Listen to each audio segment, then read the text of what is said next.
Welcome to Mom Shelf. I'm Josh. I'm Keith. And I'm Erik. There's sirens outside. I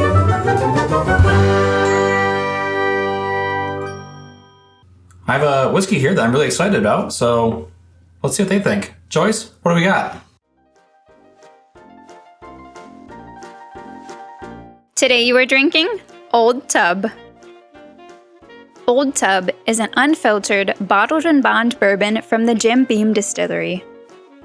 Previously, this bourbon was only available for purchase when visiting the distillery, but it was widely released for sale in 2020. This bourbon comes in at 100 proof. We purchased it for $17 and the retail is around $23. As always, your prices may vary. Enjoy. All right, thanks, Joyce. Let's dive in and see what they think. I like that. I can't place it, but I like it. Cherry. It's like cherry wood. Yeah. Yeah. There's a corn must. A little bit of vanilla. A little bit of caramel cream. Maybe a heavy, musty corn and wood must. Like you're getting both the old wood off of the barn and the corn dust. Yeah. Yeah, I could see that. So there's some corn that's in the pig pen that got a little moldy or old and kind of stamped out and Yeah, maybe. A little bit of cornmeal. Oh, yeah, corn, cornmeal, absolutely. like the stuff we feed our pigs. Oh, yeah.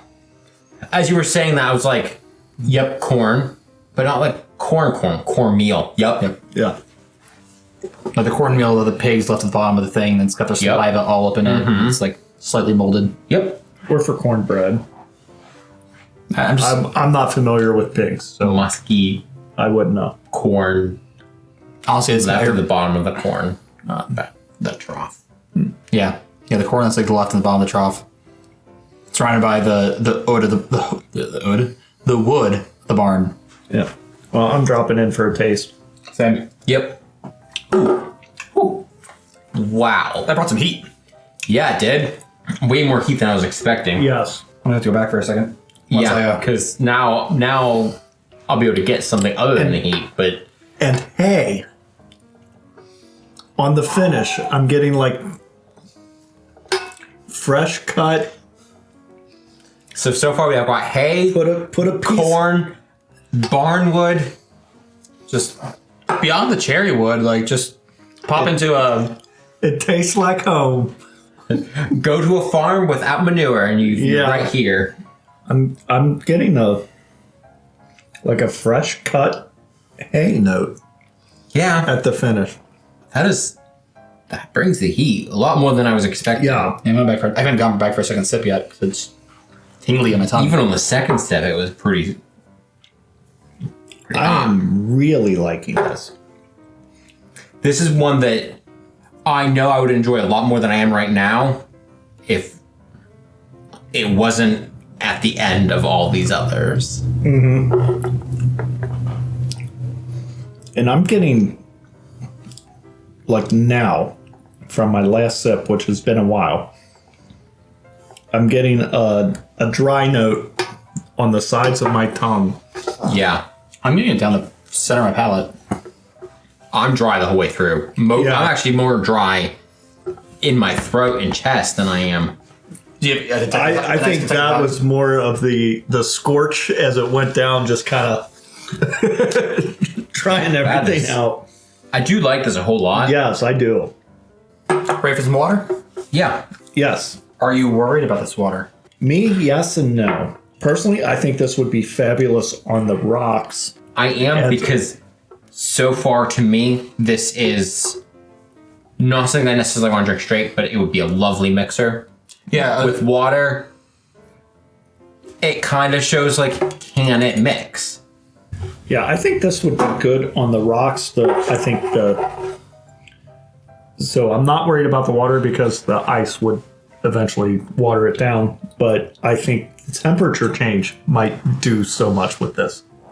I'm not getting much of a nose now that we've had the water. No. No, it's just... Mellowed it out. Yeah, it's more mellow. It's still the same. I'm getting some of that corn. I'm getting some of the cherry wood. It's just more mellow now. it's saltier with water. Yes. It's saltier, but it's still got that burning spice. Yeah. I was going to say spice, not salty, but yeah, it's a little bit salty. I think there's a little bigger cherry. A little bit more vanilla. I'm not getting any vanilla. Let me try it back. It made me actually go even more. This is something I would use as a mixer. I don't know if it's meant to be a mixer. When you're in our price category, anything can be a mixer. Just think, if you add enough water, you can get 2 bottles out of one. Yeah, I don't want to add that much water. I mean, not legally. I'm not saying you want to. I'm just saying you could. Not legally. Well, you can do it legally, but it wouldn't legally be whiskey. If it were It has to be 100% proof. right, Which is, I believe, I'll double check. I believe that's too high for bottling or entry proof for whiskey. fair enough. I can't remember what the entry proof is. I'll put it right here. But there is a legal requirement for how high the entry proof can be into a barrel. Mm-hmm. Theoretically, it can go up, but I don't think it can go up that high to 160. Okay, so I'm getting a weird, almost Mountain Dew finish to it after the water. Okay. Like I said, weird. I'm having a hard time remembering what Mountain Dew finish is like. Yeah, it's been so long since I had Mountain Dew. It's not that it's been so long, it's just that the finish on a Mountain Dew is not something I'm used to paying Looking for. No, I'm not saying the finish of. I'm saying the finish of this is reminiscent of Mountain Dew. Not. I could agree with that. Mountain Dew. I can't. I can see that. I can't see it. It's just weird. I'm getting a slight note of that flavor at the finish. Yeah, I can see it, but just barely. Yeah. Ready for some notes? I ratings? suppose. Let's talk about the nose. How do you feel about it? Give me a number, 1 through 5. Or 0 through 5. I'm going to go 4 on the nose straight. Yeah. Neat, I'm going 4. Once you add the water, it mellows it down way too much. It knocks it way down to 1 or 2. So, the nose, I have to specify neat. I'm going to give it a 3.5 for exactly the same reason. I would have given neat. I do think it is a 4.5 on the nose, but because the water mellows it down so much, I can't give it that high of a rating. I'm giving it a 3.5 neat and probably be lower with the water. I just didn't think there was anything unique about the nose. Palate. 3.5 for me. Nothing really over the top about that one. The nose, I liked it so much. I wanted more out of the palate than what I was getting. I'm going to give it a 2.5.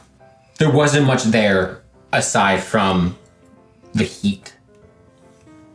I didn't get a whole lot on the palate other than that. Some saltiness with the water added, but I'm going to give it 3.5. Finish. That's a tough one for this one. I almost want to go 2.5, and it gets shot way down with the water added.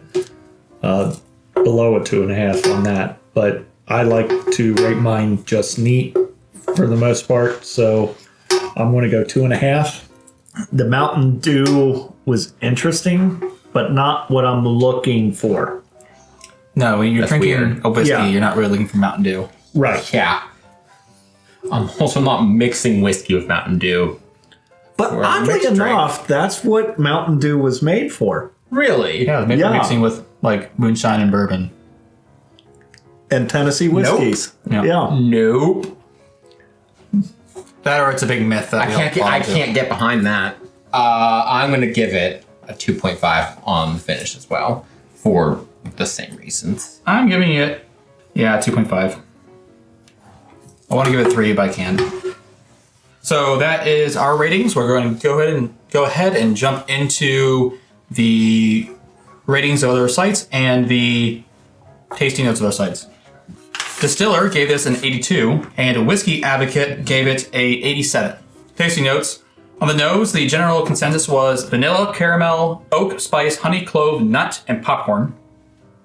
Palate, spice, cinnamon, oak, peanut, honey, butterscotch, vanilla, and brittle, like honey, like nut, brittle nut or whatever. Finish, medium long finish, oak and spice. Definitely got the spice. Yeah. I'd say medium long. I would agree with that. I would agree with medium. Yeah. Medium long. So jump into the reveal. What kind of whiskey do you think this is? What do you think the proof is? How much would you pay for it? And how much do you think it actually retails for? I'm going to go bourbon, 80 proof. No, make that 90 proof. And I'm going to go $20 retail, 20 is what I paid. I'm going to say bourbon as well. I'm going to say, don't want to say 84, but I want to say 84. I'm going to say 84 again. I'm going to say retail is 20. I would pay 16 to 18. You're correct, it is a bourbon. Okay. You're both incorrect on proof. It's much higher. It's 100 proof. Another bottled and bond. It is bottled and bond. All right. Today you drank Old Tub bottled and bond. Wow.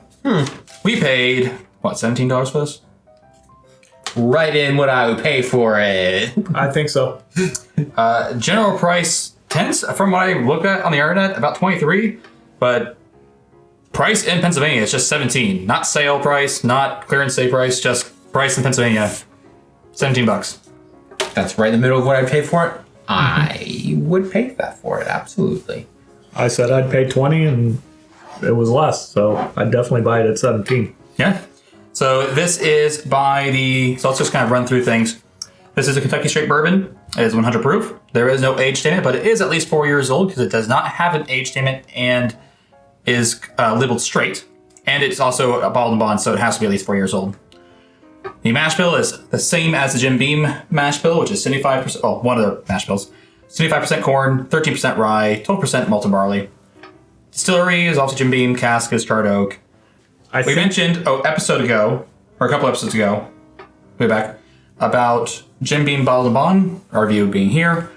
I'm gonna pull that down real quick. Here it is. Theoretically, these two are extremely similar.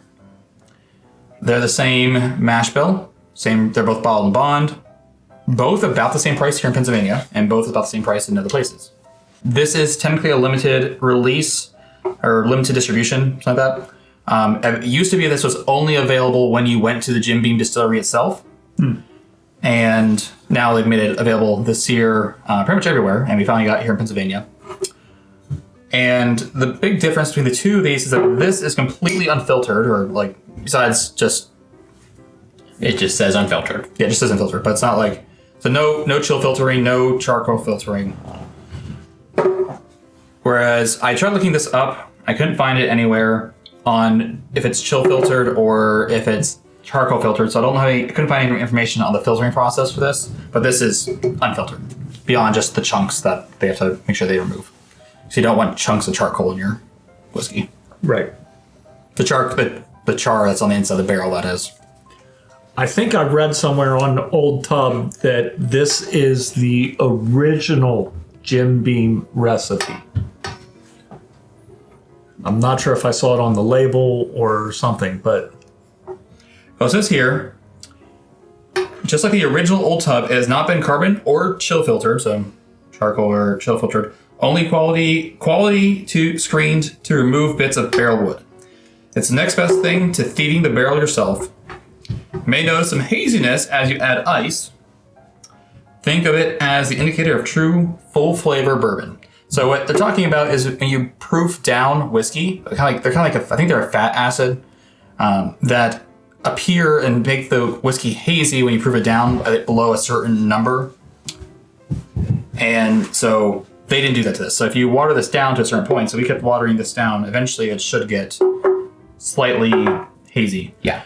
They sold something a while back, Jim Beam Repeal Batch, which was a unfiltered whiskey just like this, but they proofed it down to, I think it was like 84 proof.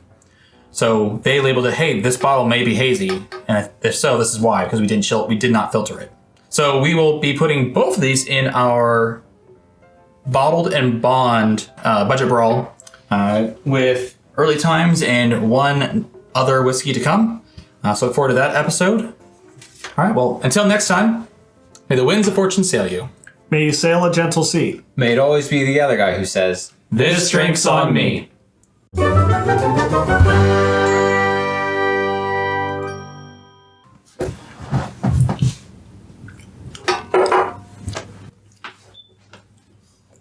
Salty. my mouth was like numb.